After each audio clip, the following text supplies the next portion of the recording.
नमस्ते बिटिया, हमेशा खुश रहो बिटिया। I am Dr. Bharat Sharma, Assistant Professor, Department of Pathology, Faculty of Homeopathic Science, Jyoti Vidyapeeth, Women's University. Today's topic is edema. Edema is defined as abnormal and excessive accumulation of free fluid in the interstitial tissue space and serous cavities. Free fluid in body cavities, commonly called as effusion. It is named according to the body cavity in which the fluid accumulates. For example, ascites if it in the peritoneal cavity, hydrothorax or pleural effusion if it in the pleural cavity, and hydropericardium or pericardial effusion if it occurs in the pericardial cavity. Free fluid in the interstitial space, commonly termed as edema. The fluid lies free in the interstitial space between the cells and can be displaced from one place to another. In the case of edema in the subcutaneous tissue, momentary pressure of finger produces a depression known as pitting edema.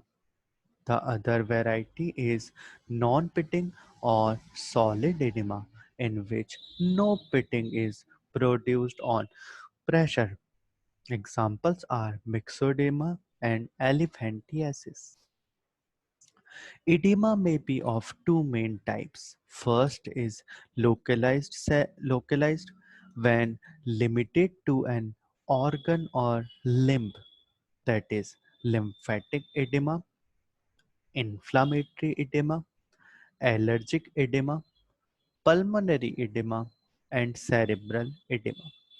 Second is generalized anasarca or dropsy, when it is systemic in distribution, particularly noticeable in the subcutaneous tissue, that is, example are renal edema, cardiac edema, nutritional edema.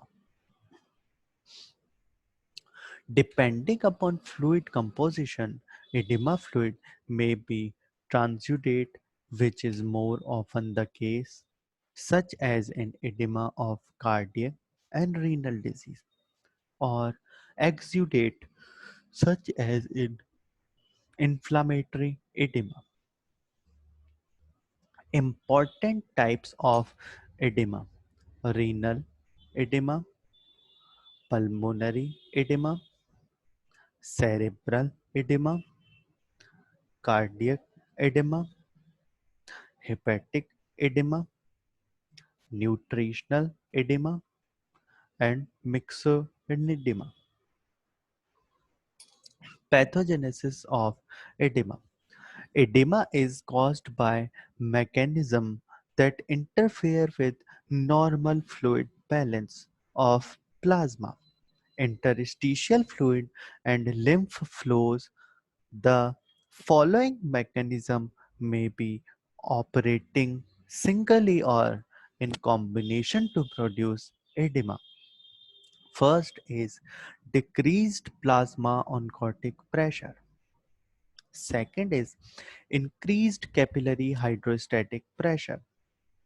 Third is lymphatic obstruction. Fourth is tissue factor, which is increased oncotic pressure of interstitial fluid and decreased tissue tension. Fifth is increased capillary permeability. Sixth is sodium and water retention. Now, there is a difference between transudent and exudate fluid. Features. First is definition. Transudate is filtrated of blood plasma without change in endothelial permeability, while exudate edema of inflamed tissue associated with increased vascular permeability. Character. Transudate is non-inflammatory edema, while exudate is inflammatory edema. Protein content. Protein content is low in transudate, while protein content is high in exudate. Glucose content is same as in plasma, while low in exudate. Specific gravity is low in transudate and high in exudate. pH is more than 7.3 in transudate, while in exudate less than 7.3. LDH is low in transudate and high in exudate. Effusion LDL and serum LDH ratio is less than zero point 0.6 in transudate and more is 0 more than zero point 0.6 in exudate.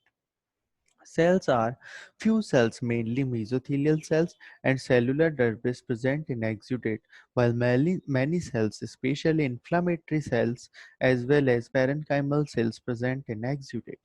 Examples is edema in congestive cardiac failure and exudative edema. Examples are purulent exudates such as pus.